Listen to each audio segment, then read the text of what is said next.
दो मित्र धर्म बुद्धि और पाप बुद्धि हिम्मतनगर में रहते थे। एक बार पाप बुद्धि के मन में एक विचार आया कि क्यों न मैं मित्र धर्म बुद्धि के साथ दूसरे देश जाकर धनोपार्जन कर लूं। बाद में किसी न किसी युक्ति से उसका सारा धन ठग हड़प कर सुख चैन से पूरी जिंदगी जीऊंगा।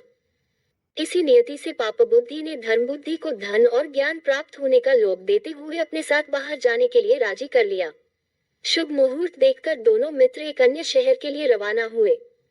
जाते समय अपने साथ बहुत सा माल लेकर गए तथा मुंह मांगे दामों पर बेचकर खूब धनोपार्जन किया। अंततः प्रसन्न मन से गांव की तरफ लौट गए।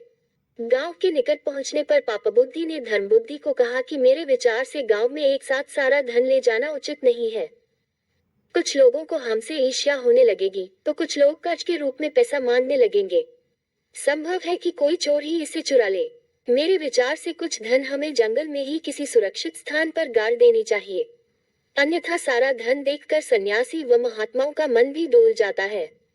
सीधे साधे धर्म बुद्धि ने पुनः पाप बुद्धि के विचार में अपनी सहमति जताई।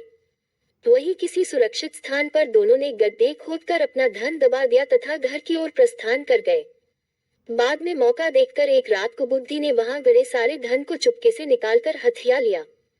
कुछ दिनों के बाद धर्म बुद्धि ने पाप बुद्धि से कहा, भाई मुझे कुछ धन की आवश्यकता है, अतः आप मेरे साथ चलिए। पाप बुद्धि तैयार हो गया। जब उसने धन निकालने के लिए गड्ढे को खोदा तो वहां कुछ भी नहीं मिला। पाप बुद्धि ने तुरंत रोने चिल्लाने का अभिनय किया। उसने धर्म बुद्धि पर धन निकाल लेने का इल्जाम लगा दिया। दोनों लड़ने झगड़ते न्यायाधीश के पास पहुंचे। न्यायाधीश के सम्मुख दोनों ने अपना अपना पक्ष प्रस्तुत किया।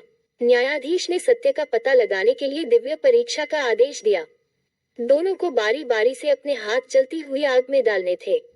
पाप बुद्धि ने इसका विरोध किया। उसने कहा कि वन देवता गवाही देंगे। न्यायाधीश ने यह मान लिया। पाप बुद्धि ने अपने बाप को एक सूखे हुए पेड़ के खोखले में बैठा दिया। न्यायाधीश ने पूछा तो आवाज आई कि चोरी धर्म बुद्धि ने की है।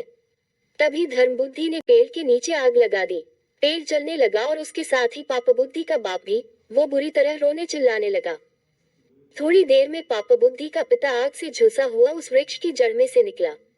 उसने वन देवता की साक्षी का सच्चा भेद प्रकट कर दिया। न्यायाधीश ने पाप बुद्धि को मौत की सजा दी और धर्म बुद्धि को उसका पूरा धन दिलवाया और कहा कि मनुष्य का यह धर्म है कि वह उपाय की चिंता के साथ अपाय की भी चिंता करे।